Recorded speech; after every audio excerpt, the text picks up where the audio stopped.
വലിയൊരു വിശ്വാസി സമൂഹം പിന്തുടർന്നു പോരുന്ന ആചാരങ്ങൾ, വിശ്വാസങ്ങൾ, അനുഷ്ഠാനങ്ങൾ എന്തിനാണ് ഒരു ഗവൺമെൻറ് അതിലേക്ക് കീഴാൻ പോകുന്നത്? ഞങ്ങൾ വിശ്വാസികളോടൊപ്പമാണ് അന്നും ഇന്നും. കോൺഗ്രസ് വലിയൊരു ജനാധിപത്യ പാർട്ടിയാണ്. സ്ഥാനാർത്ഥികളാകാൻ അർഹതയുള്ള ധാരാളം ആളുകൾ കാണും. അവർ ചിലപ്പം സീറ്റ് ചോദിക്കുന്ന ചാനലിൽ കൂടെ ആയിരിക്കും, അവർ സീറ്റ് ചോദിക്കുന്ന പത്രസമ്മേളനത്തിൽ കൂടെ ആയിരിക്കും. അതൊക്കെ കോൺഗ്രസിൻ്റെ ഒരു കൾച്ചറാണ്.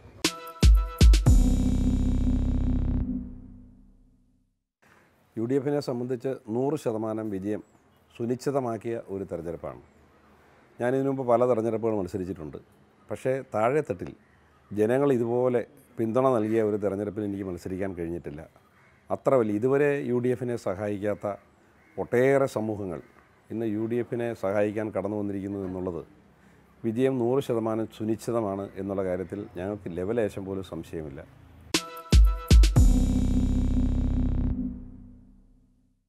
ദേശീയ രാഷ്ട്രീയം തന്നെയാണ് ഏറ്റവും പ്രാധാന്യം.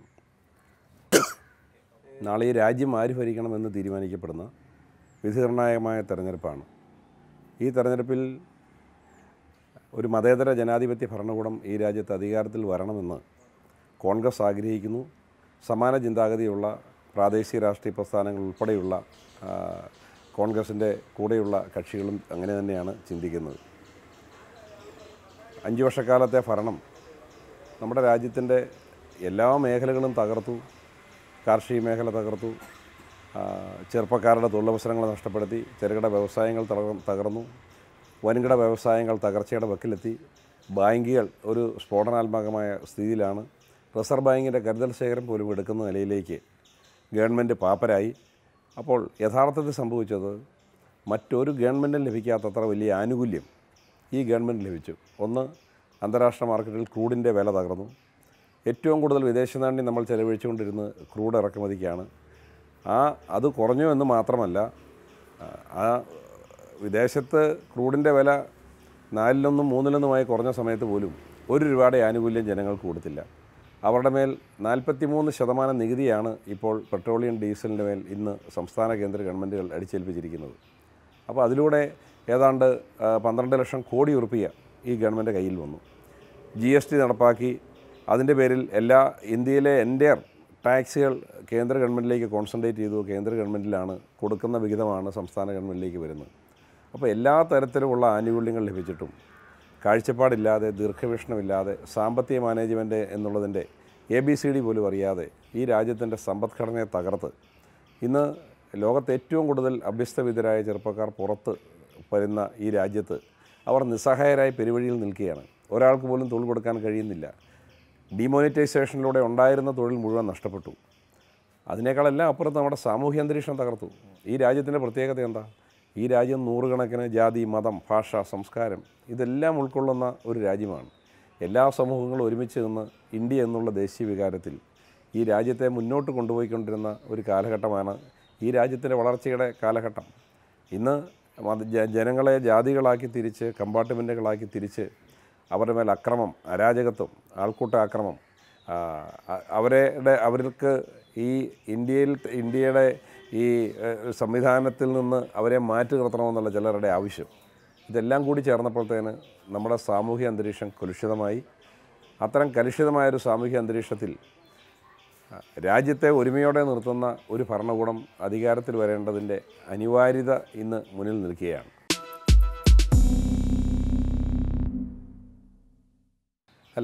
ഞങ്ങൾ ശബരിമല വിഷയത്തെ വോട്ടുമായി ബന്ധപ്പെടുത്തിയോ രാഷ്ട്രീയമായി ബന്ധപ്പെടുത്തിയോ ഞങ്ങൾ കാണുന്നില്ല. കോൺഗ്രസിനെ സംബന്ധിച്ച് അടിസ്ഥാനപരമായൊരു കാഴ്ചപ്പാടുണ്ട്. ജവഹർലാൽ നെഹ്റു നിരീശ്വരവാദിയായിരുന്നു. പക്ഷേ ചെറുതും വലുതുമായ ഓരോ സമൂഹത്തിൻ്റെയും വിശ്വാസങ്ങളും ആചാരങ്ങളും അവരുടെ സംരക്ഷണവും ഏറ്റവും കൂടുതലായി ഉറപ്പുവരുത്തിയിരുന്നൊരു ഭരണാധികാരിയാണ്. കോൺഗ്രസിൻ്റെ കാഴ്ചപ്പാട് അതുതന്നെയാണ്. ഇവിടെ നൂറ്റാണ്ടുകളായി ശബരിമലയിൽ വലിയൊരു വിശ്വാസി സമൂഹം പിന്തുടർന്നു പോരുന്ന ആചാരങ്ങൾ, വിശ്വാസങ്ങൾ, അനുഷ്ഠാനങ്ങൾ എന്തിനാണ് ഒരു ഗവൺമെൻറ് അതിലേക്ക് കീഴാൻ പോകുന്നത്? ആർക്കാണ് അതിലേക്ക് ഇത്ര പിടിവാശി? ഞങ്ങൾ വിശ്വാസികളോടൊപ്പമാണ് അന്നും ഇന്നും. അതിൻ്റെ ഇതുപോലൊരു പ്രശ്നം ഉണ്ടാകുമെന്ന് ഒരിക്കൽ പോലും ചിന്തിക്കാത്ത കാലഘട്ടത്തിൽ, അന്ന് സുപ്രീം കോടതിയിൽ കേസ് വന്നപ്പോൾ അന്ന് ഉമ്മൻചാണ്ടി മുഖ്യമന്ത്രിയായിരുന്നു. അദ്ദേഹം കൊടുത്ത അഫിഡവിറ്റ് നൂറ്റാണ്ടുകളായി നിൽക്കുന്ന ആചാരങ്ങളും വിശ്വാസങ്ങളും സംരക്ഷിക്കപ്പെടണം എന്നുള്ളതാണ്. എവിടെ നിന്നാണ് ഇതിനൊരു ഒരു ബുദ്ധിമുട്ടുണ്ടായത്?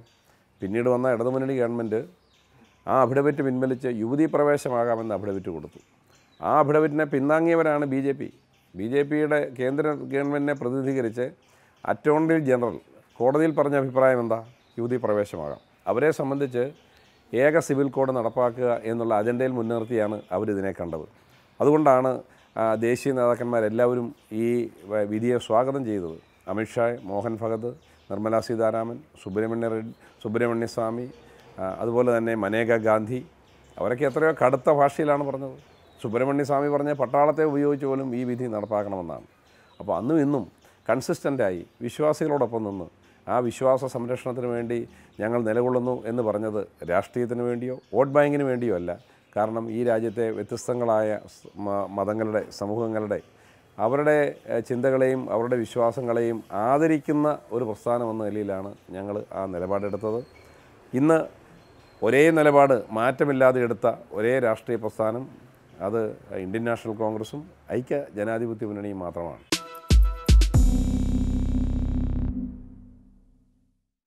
ഞാൻ ആദ്യം മത്സരിക്കുന്ന സമയത്ത് UDFന് ഈ 7 അസംബ്ലി മണ്ഡലങ്ങളിൽ 25,000 വോട്ടിൻ്റെ ലീഡാണ് ഉണ്ടായിരുന്നത്. പല പ്രതിസന്ധികളും ഉണ്ടായിരുന്നു. പക്ഷേ അന്ന് 1,12,000 വോട്ടിനാണ് ഞാനിവിടെ വിജയിച്ചത്. കഴിഞ്ഞ തവണ ഞാൻ കഴിഞ്ഞ പാർലമെൻറ്റ് ഇലക്ഷനിൽ മത്സരിക്കുമ്പോൾ ഈ 7 അസംബ്ലി മണ്ഡലങ്ങളിൽ 30,000 വോട്ട് UDF പുറകിലാണ്. അന്ന് UDFിൽ തന്നെ പല പ്രശ്നങ്ങളുണ്ടായിരുന്നു. കസ്തൂരംഗൻ പോലുള്ള ഞങ്ങൾക്ക് അടിസ്ഥാനപരമായി വോട്ട് ചെയ്യുന്ന ഒരു ജനസമൂഹം മുഴുവൻ മാറി ചിന്തിക്കുന്ന സാഹചര്യമുണ്ടായി. കോൺഗ്രസ് നിന്ന് തന്നെ ഒരു റിബൽ സ്ഥാനാർത്ഥിയാണെന്ന് മത്സരിച്ചത്. ഇതെല്ലാം ഉണ്ടായിട്ട് വന്ന് 56,000-ൽ പരം വോട്ടിന് ഭൂരിപക്ഷത്തിന് വിജയിക്കാൻ കഴിഞ്ഞു. ഇത്തവണത്തെ തെരഞ്ഞെടുപ്പ് ആദ്യം ലഭിച്ച ഭൂരിപക്ഷത്തേക്കാൾ കൂടുതലായിരിക്കുമെന്നുള്ള കാര്യത്തിൽ എനിക്ക് യാതൊരു സംശയവുമില്ല. അവർക്ക് കിട്ടിയ 3 വർഷം പാഴാക്കി കളഞ്ഞതിന് ശേഷമാണ് ഇന്ന് ഈ അഭിപ്രായ പ്രകടനം നടത്തുന്നത്. LDF എന്ത് ചെയ്തു? ഉമ്മൻചാണ്ടി ഗവൺമെൻറ് കൊണ്ടുവന്ന പദ്ധതികളുടെ ഉദ്ഘാടനം മാത്രം. ഇവിടെ ആറന്മുള നിയമമണ്ഡലത്തിലും ശിവദാസൻ നായർ എന്ന് പറയുന്ന MLA കഷ്ടപ്പാടിലൂടെ കൊണ്ടുവന്ന പദ്ധതികളുടെ ഉദ്ഘാടനം മാത്രം. സ്വന്തമായി ഒരു പദ്ധതിയില്ല. അപ്പം ഞാൻ വ്യക്തിപരമായി ആരെയും വിമർശിക്കുന്ന ആളല്ല, അതുകൊണ്ട് അത്തരം കാര്യങ്ങളിലേക്ക് കടക്കുന്നില്ല. പക്ഷേ ഇവിടെ ഞാൻ 10 വർഷം കൊണ്ട് 1,788 കോടി രൂപയുടെ കേന്ദ്ര വിഹിതം, കേന്ദ്ര പദ്ധതികൾ ഈ 7 അസംബ്ലി മണ്ഡലങ്ങളിൽ 1,200 വാർഡുകളിലായി അത് എനിക്ക് കൊണ്ടുവരാൻ കഴിഞ്ഞിട്ടുണ്ട്. അത് മാത്രമല്ല, ഗ്രാമീണ റോഡുകൾ 178 കോടി രൂപയുടെ ഗ്രാമീണ റോഡുകൾ, 2 കേന്ദ്രീയ വിദ്യാലയം കൂടി, ഇപ്പോൾ 3 കേന്ദ്രീയ വിദ്യാലയമാണ് ഈ പാർലമെൻറ്റ് മണ്ഡലത്തിലുള്ളത്. ഒരു പാസ്പോർട്ട് ഓഫീസിൻ്റെ മുഴുവൻ സംവിധാനങ്ങളോട് കൂടിയ പാസ്പോർട്ട് സേവാ കേന്ദ്ര, അന്തർദേശീയ മത്സരങ്ങൾ പോലും നടത്താൻ കഴിയുന്ന ഇൻഡോർ സ്റ്റേഡിയം, അതുപോലെ തന്നെ സെൻട്രൽ റോഡ് ഫണ്ടിൽ നിന്ന് നിരവധി റോഡുകൾ, ഒരു നാഷണൽ ഹൈവേയുടെ സാമീപ്യം പോലും ഇല്ലായിരുന്ന ഈ ജില്ലയിൽ ഇന്ന് പ്രധാനമായി 183A എന്ന് പറയുന്ന ഈ പാർലമെൻറ്റ് മണ്ഡലത്തിൻ്റെ ഒരറ്റത്തു നിന്ന് ആരംഭിച്ച് കടമ്പനാട്ട് നിന്ന് ആരംഭിച്ച് മുണ്ടക്കയത്തെത്തുന്ന 116 കിലോമീറ്റർ നാഷണൽ ഹൈവേ, ആ നാഷണൽ ഹൈവേ പ്ലാപ്പള്ളിയിൽ നിന്ന് പമ്പയിലേക്കുള്ള എക്സ്റ്റൻഷൻ എന്ന് വെച്ചാൽ 28 കിലോമീറ്റർ. അപ്പോൾ ശബരിമലയ്ക്കുള്ള എക്സ്ക്ലൂസീവായ ഒരു ഹൈവേ, അതിൻ്റെ പ്രാഥമിക പ്രവർത്തനങ്ങൾ പൂർത്തീകരിച്ചു. BM&BCയിൽ അതിൻ്റെ റോഡ് വീതി കൂട്ടി ചെയ്യേണ്ട നിർമ്മാണ പ്രവർത്തനങ്ങളെല്ലാം ഇന്നിപ്പോൾ പൂർത്തീകരിച്ചു. 4 ലൈൻ ട്രാഫിക്കായിട്ട് പുതിയ സർവേ വരികയാണ്. ആയിരക്കണക്കിന് കോടി രൂപയാണ് ആ NHന് വേണ്ടി മാറ്റിവെക്കപ്പെടുന്നത്. അതുപോലെ ഈ പാർലമെൻറ്റ് മണ്ഡലത്തിൻ്റെ കോട്ടയം ജില്ലയുടെ ഭാഗത്ത് 14 മൈൽ വരെ മുണ്ടക്കയം വരെ 183 എന്ന് പറഞ്ഞ നാഷണൽ ഹൈവേ 50 കോടി രൂപ മുടക്കി അതും ആധുനികവൽക്കരിച്ചു. അതുപോലെ ആലപ്പുഴ കൊടൈക്കനാൽ ഹൈവേ, അത് നമ്മുടെ പാർലമെൻറ്റ് മണ്ഡലത്തിൻ്റെ അതിർത്തിയിൽ നിന്ന് 14 മൈൽ വരെ ഈ നാഷണൽ ഹൈവേയിലോട്ടാണ് വന്ന് ചേരുന്നത്. 4ാമത്തെ നാഷണൽ ഹൈവേ പളനി ശബരിമല എന്ന നാഷണൽ ഹൈവേ 183 വഴി കടന്ന് ഇവിടെ മുറിഞ്ഞപുഴ എത്തി അവിടെ നിന്ന് കോരിത്തോട് പഞ്ചായത്തിലൂടെ ശബരിമലയിലേക്ക് പോകുന്ന 4ാമത്തെ ഹൈവേ. അതുപോലെ തന്നെ MP ഫണ്ട് എല്ലാ 10 വർഷവും 100% ഫണ്ട് വിനിയോഗിക്കാൻ കഴിഞ്ഞു എന്നുള്ള സംതൃപ്തി. അതുപോലെ ജനങ്ങളെ ബാധിക്കുന്ന വിഷയങ്ങൾ, പാർലമെൻറ്റിൽ ഏറ്റവും കൂടുതൽ ചോദ്യങ്ങൾ ഉന്നയിച്ചിരിക്കുന്ന ഞാനാണ്. നമ്മുടെ നാടിനെ ബാധിക്കുന്ന വിഷയങ്ങളാണ് അതിലെ ബഹുഭൂരിപക്ഷവും. അതുപോലെ തന്നെ ശബരിമല വിഷയത്തെ സംബന്ധിച്ച് 3 തവണ പാർലമെൻറ്റിൽ എനിക്ക് അവതരിപ്പിക്കാനും സംസാരിക്കാനും കഴിഞ്ഞു. അതുപോലെ ജനങ്ങളുമായി ബന്ധപ്പെടുന്ന വിഷയങ്ങൾ അതിൻ്റെ ബന്ധപ്പെട്ട വേദികളിൽ അതിൻ്റെ തക്ക സമയത്ത് ഉന്നയിക്കുകയും അതിനുവേണ്ടി നിലപാടുകൾ എടുക്കാൻ കഴിഞ്ഞിട്ടുണ്ട് എന്നുള്ളത് ഞാൻ ഓർക്കുകയാണ്. എൻ്റെ സ്ഥാനാർത്ഥിയെ സംബന്ധിച്ച് ഒരു തലത്തിലും ഒരു പ്രശ്നവും ഉണ്ടായിരുന്നില്ല. കോൺഗ്രസ് വലിയൊരു ജനാധിപത്യ പാർട്ടിയാണ്. സ്ഥാനാർത്ഥികളാകാൻ അർഹതയുള്ള ധാരാളം ആളുകൾ കാണും. അവർ ചിലപ്പം സീറ്റ് ചോദിക്കുന്ന ചാനലിൽ കൂടെ ആയിരിക്കും, അവർ സീറ്റ് ചോദിക്കുന്ന പത്രസമ്മേളനത്തിൽ കൂടെ ആയിരിക്കും. അതൊക്കെ കോൺഗ്രസിൻ്റെ ഒരു കൾച്ചറാണ്. അത് നമ്മൾ ഉൾക്കൊള്ളുക. അവരുടെ അർഹതയെ ചോദ്യം ചെയ്യുന്നില്ല. അതുകൊണ്ടാണ് അവരുടെ അർഹത അംഗീകരിച്ചുകൊണ്ട് തന്നെ അത് അക്കാര്യത്തിൽ പ്രതികരിക്കാതെ ഞാൻ നിശബ്ദനായിരുന്നത്. പാർട്ടി ഹൈക്കമാൻഡ് ആദ്യം തന്നെ ഞാൻ തന്നെയാണ് സ്ഥാനാർത്ഥി, മുന്നോട്ട് പോകണം എന്ന് എന്നെ അറിയിച്ചിരുന്നു.